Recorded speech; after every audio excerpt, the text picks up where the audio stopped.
బడ్జెట్లో నీటిపారుదల శాఖకు 28,024 కోట్లు ప్రతిపాదిస్తున్నామన్నారు భట్టి విక్రమార్క. గత 10 ఏళ్లలో జరిగిన తప్పిదాలు ఇరిగేషన్ డిపార్ట్మెంట్లో ప్రగతికి అవరోధాలుగా మారాయని చెప్పారు. నీటిపారుదల రంగ నిపుణులు మేధావుల సలహాలు పాటించకుండా గత ప్రభుత్వం వ్యవహరించిందని ఆరోపించారు. కాంట్రాక్టర్ల కోసం ప్రాజెక్టులు నిర్మించే విధానం రాష్ట్రానికి శాపంగా మారిందన్నారు భట్టి. కాళేశ్వరం ప్రాజెక్టుల అవినీతిని బయట పెడతామని చెప్పారు. సొందిల్లా బ్యారేజీల నిర్మాణంలో జరిగిన అవకతవకలపై విచారణ జరిపిస్తామని తెలిపారు.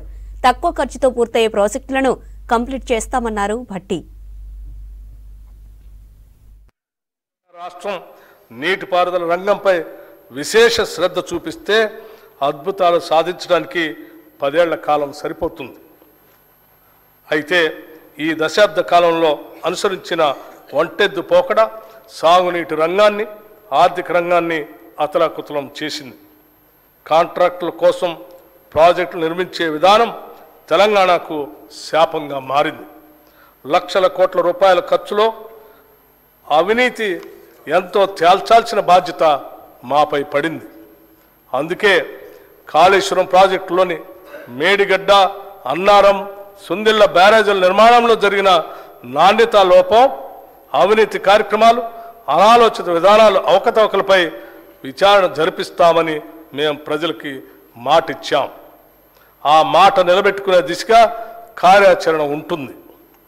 కృష్ణా మరియు గోదావరి జలాలలో తెలంగాణకు న్యాయంగా రావాల్సిన నీటి కేటాయింపుల కోసం ఎక్కడా కూడా రాజీ పడకుండా పోరాటం చేసి తెలంగాణ రైతుల ప్రయోజనాలు కాపాడటానికి ఎంత దూరమైనా వెళ్ళటానికి సిద్ధంగా ఉన్నాం. గత కాంగ్రెస్ ప్రభుత్వం ప్రారంభించిన డాక్టర్ బిఆర్ అంబేద్కర్ ప్రాణహిత చేవెళ్లను పూర్తి చేసి ఎగువ ప్రాంతాలైన ఆదిలాబాద్ మరియు ఇతర జిల్లాలకి సాగునీరు ఇవ్వాలన్నది మా ప్రభుత్వ లక్ష్యం.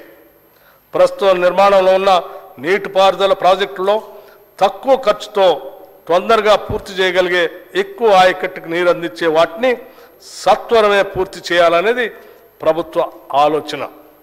వాటిలో AMR Srisailam left bank canal, Mahatma Gandhi Kalwakurthy lift irrigation scheme, Jawahar Nettempadu lift irrigation scheme, Rajiv Bhima lift irrigation scheme, Koil Sagar lift irrigation scheme, SRSP Indiramma వరద నీటి కాల్వ, JR Chokkarao Devadula lift irrigation scheme, Komaram Bheem, చిన్న కాళేశ్వరం లాంటి, చూరాల కొడంగల్ లిఫ్ట్ ఇరిగేషన్ సంబంధించిన లాంటి అనేక ఉన్నాయి.